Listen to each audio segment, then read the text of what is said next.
what Stephanie White said last night. This is Outkick.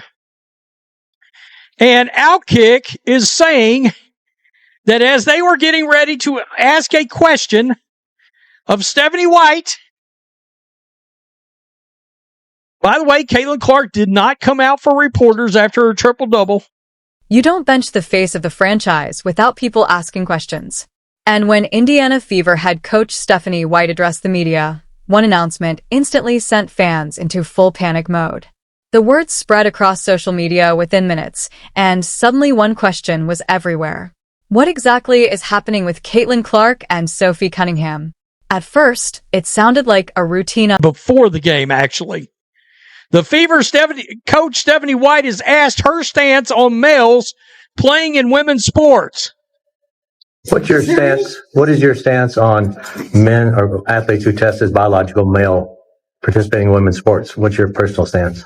Yeah, I mean, I don't know that I would say that I'm educated enough from a scientific standpoint. I don't ever believe that exclusion is an answer. I just don't. I do think, when we think about various levels of sport, various governing bodies of sport and things that go into that, like I said, I'm not educated enough at the different levels. I know growing up, I played with the boys all the time. So there weren't girl sports. Would you welcome a biological male in WNBA? Again, it's like, I don't know. When we talk about biological male and scientifically where we are, I think it's a totally different scenario. As I said, I'm not educated enough in terms of transgender and transitioning to give update. Every team deals with lineup changes during a long season, but the reaction from fans told a completely different story. Instead of calming concerns, the news sparked even more speculation. All right, so we're here at it's the Fever and the Fire game at the Moda Center, and these young women showed up to do what? We showed up today here in support of Sophie Cunningham and her stance on biological men in women's sports and being the first professional athlete to stand up and say that she doesn't think it's fair and do it in a very respectful, kind, and loving way. So we're here to support her. Awesome. We're here to support Sophie in keeping women's sports about women and girls. Bravo. Bravo. Was this simply about injuries? Was it a coaching decision? Or was there something much bigger happening behind the scenes that nobody was ready to explain? For months, Caitlin Clark has been the driving force behind the WNBA's biggest television audiences, while Sophie Cunningham has become one of the league's most talked about personalities. Every move they make becomes a headline. Every absence raises eyebrows. So when both names suddenly became part of the same announcement, the internet exploded with theories before the full picture was even clear. Here's what's important to understand. At the time of this recording, there is no verified evidence of any personal conflict between Caitlin Clark, Sophie Cunningham, and Stephanie White related to this announcement. Much of the online conversation has been driven by fan speculation, and separating fact from rumor is more important than ever. But that doesn't mean this story isn't significant. Because what Stephanie White revealed could have major implications for the Fever's immediate future, their playoff hopes, and the momentum of the WNBA's biggest attraction. And once you look at how everything unfolded from the time NBA cannot stay out of their own way, and they will gripe about people making videos about this when you literally created this controversy yourself.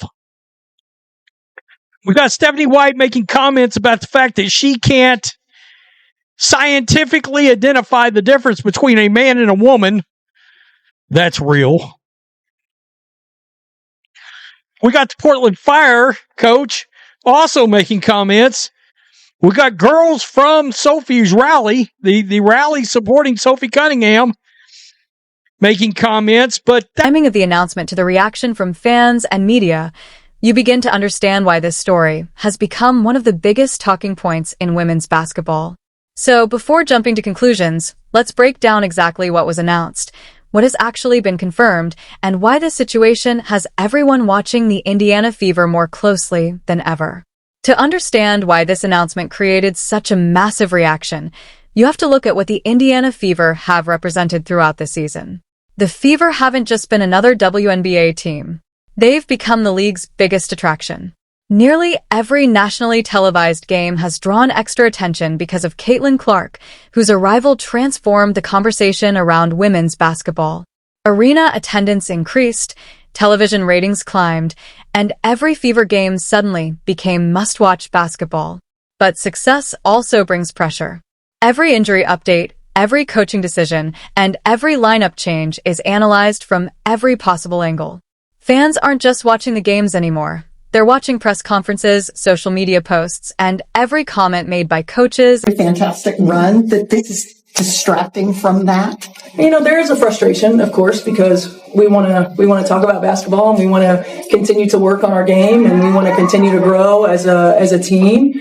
But I also understand, this is part of our growth edge as a league, right? It's part of our growth edge as a league, and we have to be able to manage. We have to be able to insulate as much as we can. And then we have to be able to lead with conversation. And players. Then there's Sophie Cunningham. After joining Indiana, Cunningham quickly established herself as one of the team's most energetic veterans. Her toughness, physical style of play, and willingness to defend teammates made her an important part of the Fever's identity. Whether it was making hustle plays or bringing intensity on defense, she became someone fans expected to see battling every night. That's why seeing both Caitlin Clark and Sophie Cunningham connected to the same announcement immediately caught everyone's attention. Naturally, speculation spread across social media almost instantly. Some fans wondered whether this pointed to deeper issues inside the organization. Others questioned whether the Fever were dealing with unexpected setbacks just as they were trying to build momentum. However, it's important to separate online theories from confirmed information. Teams regularly hold players out for reasons that can include injuries, recovery management, or other basketball-related decisions. Unless the organization officially confirms something beyond that. Laura. What's your stance on athletes who are biologically male participating in women's sports? Yeah, my focus as a basketball coach, be completely honest, I don't think I've ever had to think about that. I'm completely supportive of people from all communities, all walks of life. So that's my stance completely. I'm supportive of everyone and the community. Would you be okay with biological males participating in the WNBA? I think I've given my answer already on that question. I don't feel like I need to go.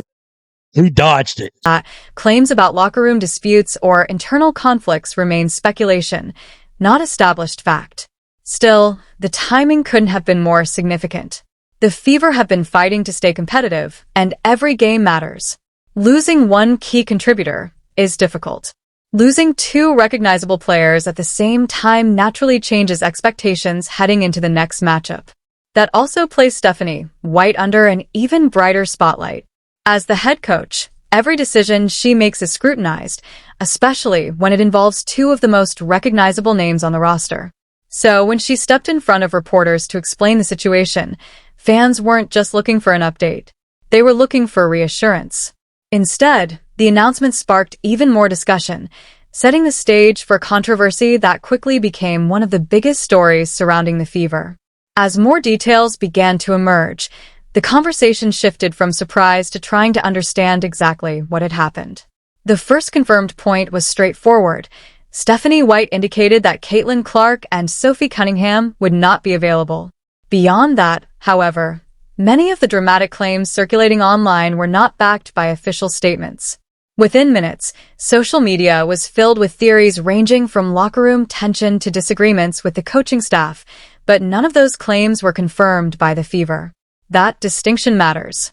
Whenever two of a team's most recognizable players are unavailable at the same time, speculation tends to move much faster than facts. Fans naturally start connecting unrelated events, old interviews, and previous headlines to build a narrative. But until the organization or the players themselves provide additional information, those theories remain just that, speculation. What is confirmed is that the Fever face a significant challenge whenever players of Clark's and Cunningham's importance are unavailable. Clark's impact goes far beyond the stat sheet. Her ability to stretch defenses with deep shooting, create opportunities for teammates, and control the pace of the game has made her one of the league's most influential young stars. Opposing teams build their entire defensive game plans around slowing her down. Cunningham brings a different kind of value. Her physical play, competitive energy, and willingness to take on difficult defensive assignments have earned her respect from teammates and opponents alike. She often provides the emotional spark that can change the momentum of a game. Without both players, the Fever would have to rely on the rest of the roster to absorb those responsibilities. That means more pressure on the starting lineup, a larger role for the bench, and adjustments to both the offensive and defensive game plan. Stephanie White also finds herself in a difficult position. Every coaching decision is now being examined through a much larger lens because the Fever have become one of the WNBA's biggest stories. Routine injury updates or lineup changes that might receive little attention elsewhere quickly become national headlines when they involve Indiana. That's exactly what happened here. Some fans criticized the timing of the announcement. Others argued that the team was simply being transparent about player availability. Meanwhile, basketball analysts focused on a more practical question: how would the Fever adapt if two important contributors were unavailable? As of now, there has been no official confirmation that this situation stems from any personal dispute, disciplinary action, or internal conflict. Claims suggesting otherwise should be treated as unverified unless supported by credible reporting or official statements. And that's where the story becomes even more interesting. Because regardless of how long Clark and Cunningham might be out, the impact extends beyond one game. The Fever's rotation changes, expectations shift, and every performance will now be viewed through the lens of who isn't on the floor. In a season where every matchup carries playoff implications and every headline generates national attention, this development could influence far more than just the next tip-off. Now the pressure shifts from the headlines back to the hardwood. The Indiana Fever have reached a point in the season where every game carries extra weight. The standings are tightening, playoff positioning is becoming more important, and every win could determine how the rest of the year unfolds. That's why any absence, especially involving recognizable players, immediately changes the conversation. For Stephanie White, the challenge goes far beyond drawing up a new rotation. She now has to keep the team focused while the outside world continues talking about injuries, roster decisions, and social media speculation. That's never an easy task, particularly when your team receives more national attention than almost anyone else in the league. The players who remain available will also have an opportunity to prove something. Moments like these often create unexpected heroes. Young players can earn more minutes. Veterans can take on larger leadership roles. And sometimes, teams discover strengths they didn't even realize they had until adversity forced them to adapt. But fans know one thing: the Fever simply aren't the same without Caitlin Clark's ability to control the pace of the game or Sophie Cunningham's relentless energy and physical presence. Those qualities can't be replaced overnight, no matter how talented the rest of the roster may be. That explains why every official update from the organization is now being watched so closely. Supporters aren't just hoping for good news. They're waiting for clarity.